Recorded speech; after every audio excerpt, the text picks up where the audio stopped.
صلاۃ وسلام علیکہ یا رسول اللہ وعلی آلہ و صحابہ یا حبیب اللہ، صلاۃ وسلام علیکہ یا نبی اللہ وعلی آلہ و صحابہ یا نور اللہ۔ حضرت سائیں بولا پیر رحمۃ اللہ تعالی علیہ کا مزار گاؤں موہن پور سیدہ میں واقع ہے، جو کہ کسی سکھ کے نام پر موہن سنگھ مشہور تھا۔ اب اس کا نام موہن پور سیدہ ہے۔ بہت قدیم مزار ہے، کہا جاتا ہے کہ سکھ دور سے پہلے کے ہیں۔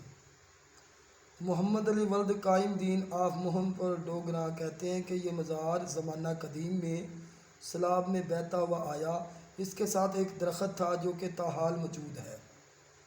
یہ گاؤں سرکاری کاغذات میں ایک ہے، مگر آبادی کے لحاظ سے 3 حصوں میں تقسیم ہے: موہن پور ڈوگرا، موہن پور سیدہ، موہن پور بٹیاں۔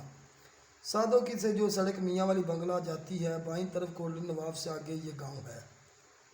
اس سلسلہ میں گدی نشین جناب پیر ذوالفقار سے پوچھا تو انہوں نے بیان دیا کہ ہمارے دادا جناب محمد یوسف شاہ سکھ دور کے بعد اپنے گاؤں دودھی سیدہ سے یہاں آ گئے۔ موزہ دودھیاں میں ان کے جد اعلیٰ کا مزار تھا، جس پر چراغ بتی کرنے موہن پور کے لوگ جایا کرتے تھے۔ تو راستہ جنگلی تھا، خراب تھا، اکثر لوگ رہ جاتے تو نقصان ہوتا، افسوس ہوتا۔ لوگوں نے سید محمد یوسف سے عرض کی کہ انہوں نے اپنے جد اعلیٰ سے سفارش کریں کہ حضرت آپ اجازت دیں کہ موہن پور کے لوگ سائیں بولا رحمۃ اللہ تعالی علیہ کے مزار پر چراغ بتی کر لیا کریں۔ اجازت ہو گئی، سائیں بولا ان کے قائم مقام ہو گئے، تو سادات کا ڈیرا اس مزار پر لگ گیا۔ ذوالفقار شاہ صاحب کو آپ مراقبے کی حالت میں 2 مرتبہ ملے۔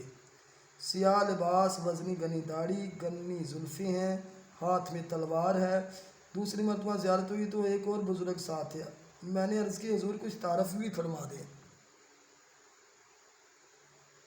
فرمایا کہ سائیں بولا پیر نے فرمایا کہ میرا نام محمد شبیر انصاری ہے، بچپن ہی سے لوگ مجھے سائیں بولا کہتے تھے۔ میرا گاؤں بمبئی کے قریب کرل کے ہے۔ 101 سال میرا قیام اس گاؤں میں رہا ہے۔ سدا میں تکلیف میں رہا ہوں۔ یہ دیوار میری سینے پر ہے اور پرنالے سے بڑی تکلیف ہے، لیکن میں نے اپنی ذات کے لیے کبھی غصہ نہیں کیا۔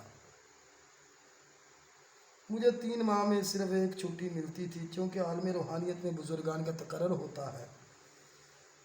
اب میری جگہ سکھر کے ایک اور بزرگ جیون شاہ کو فائز کیا گیا ہے۔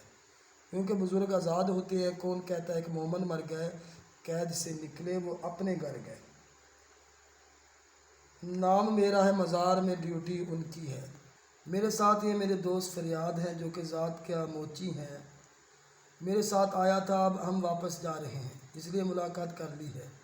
اس مزار سے منت مانگنے سے موقع وغیرہ جڑ جاتے ہیں، پھر جھاڑو رکھا جاتا ہے۔